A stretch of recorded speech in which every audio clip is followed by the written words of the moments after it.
Hey guys, this is Northville Tech. In this video, we're going to learn how to add a bank account to Rocket Money app.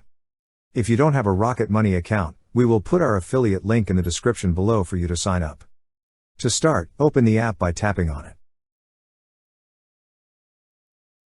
Once the app is open, you will see a settings icon at the top left corner of the screen. Tap on the settings icon.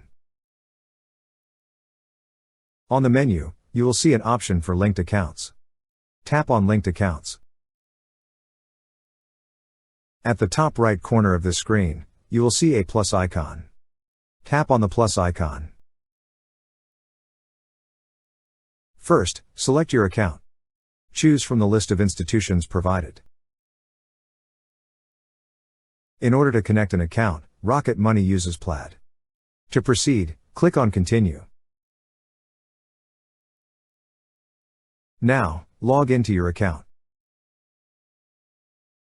To verify your identity, an authentication code will be sent to your phone number.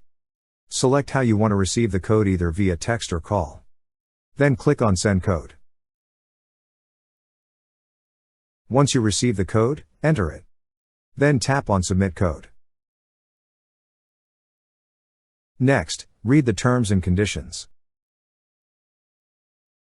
After reading, click on Share My Data. And now your account has been successfully linked. That's how you add a bank account to Rocket Money app. Thank you so much guys for watching, and if you have not yet subscribed to our YouTube channel, please subscribe to our YouTube channel as we create tech videos almost every day. Also check out our website northvilletech.com for great tech articles, and our recommended resources in the description below for various sign-up bonuses.